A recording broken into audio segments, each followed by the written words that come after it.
two major people that are qualified to advise you financially. The first person or the first group of persons you take financial advice from are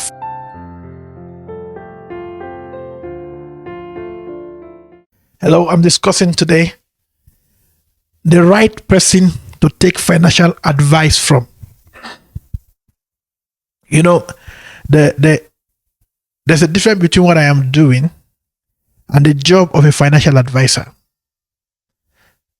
As a matter of fact, what I am doing on this platform is called financial education. So when it comes to making investment decisions, you will still need to talk to someone who probably is into it to be able to give you the right guide. I am giving out here general knowledge, and I don't want you to make mistake of the two, right? There's a difference between financial education and financial advice. I am not giving financial advice. I'm giving financial education. See, so there's a right person to take financial advice from. To take financial advice from. And basically, there are two major people that are qualified to advise you financially. The first person or the first group of persons you take financial advice from are financial experts. You see, financial advisors. These are licensed experts whose job is to basically, they study the financial market, they study trends. That's what they do. They are one of the first people that you can take or you should go to for financial advice, especially investment decisions. See, they are brokers. And for most of them, they have indemnities. So in the case where the advice go wrong, you could sue them. Or in case where they give you a bad advice, they can be sued. Why? Because they are licensed to provide financial advice. So those are the first group of people you ask when you really want to make investment decisions. It's not wise to ask somebody, maybe you see on the social media, maybe on Facebook or YouTube or Instagram, giving financial education for financial advice. You know why? Because if it go wrong, they are not liable. So you can't hold them accountable. And so you gave me an advice and it went wrong.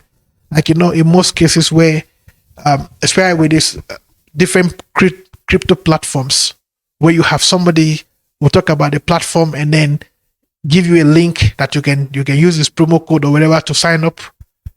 Most people have lost their money like that.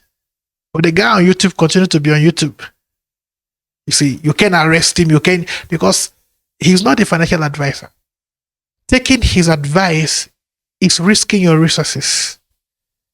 But they are financial experts, you see, who are licensed to advise people financially. And they stand by their advice.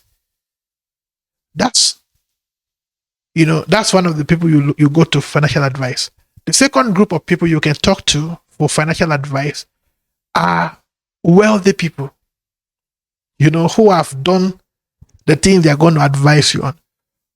Of course, you can't sue them if things go wrong, but in most cases, they are likely to be right because that is the game they've played. They understand the way it works, you see. And if they truly want to help you, they can give you advice that will work. See, you talk to the man. For example, I've told you, I've talked about many times about Warren Buffett.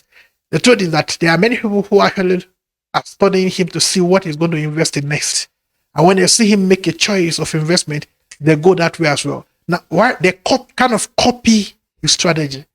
Why? Because he has a proven record, you see, to be right with his investment decisions. So, a man who is successful in financially, maybe through investment or through real estate, whatever area of business that they've worked out to become very successful, they stand to be a dependable source of financial advice. Because they are not telling you theories, they're telling you what they have done. See, they're telling you what they have done. The advice can be invaluable. Not some random person, who, like they say, the motivational speaker. Guy is motivating you on how to become very wealthy. He has never made the money that he's talking about in his entire life.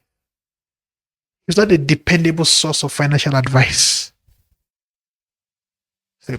So, one of the reasons why I'm sharing this is because if you have been disciplined enough to save or to invest, to have certain level of finances, then it will be wise for you to be careful not to just lose it because of some wrong advice from somewhere or someone who is not accountable in the event something go wrong.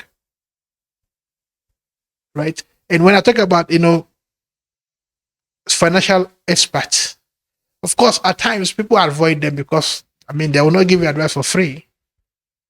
But just like anything else, see, if you pay a fee to get the right advice, that fee is called an investment. See, it's called an investment. People avoid financial experts because they charge something, because their services are not free. Yes, it should not be free because that's their work. You see, that's their work. For them to have this indemnity that you can sue them and so on, that you charge something for it. And somebody even said, I think it's right. He said the advice you should really want to trust is the advice you paid for. Right? He said the advice you should really take serious are the ones you paid for. Why? Because the person you are paying to advise you will be sure of what he's talking about.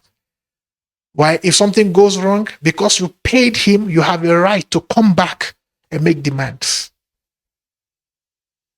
Listen, somebody most of the time will make this mistake. You have this financial windfall, and then you think your best advisors are your friends or your family members. You're making a big mistake. See, you should only take advice from your friend or family member if they are having results in their finances. You see, if there's a result you see they are having that you want to replicate, then you take advice from them. But basically what we do is we just ask, what do you think I should do? The person you are asking also have his own challenge and don't know what he's going to do about it. Why not pay somebody who has been trained, who does that job every day? Or look for someone who is getting the results, is wealthy, doing the thing you want to do.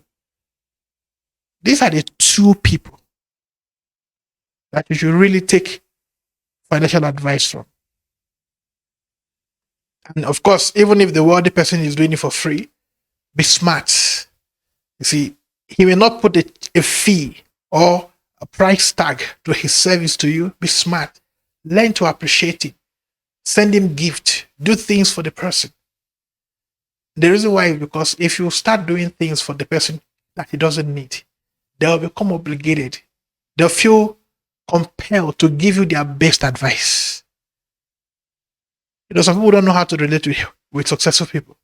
They just think that once somebody is successful, they just collect. When you do that, you drive them away. Be giving conscious when you approach a successful person. And guess what? They'll give you the best that they've got. If you have any question, let me know. Try my best to answer it. Thank you for participating. See you in the next video.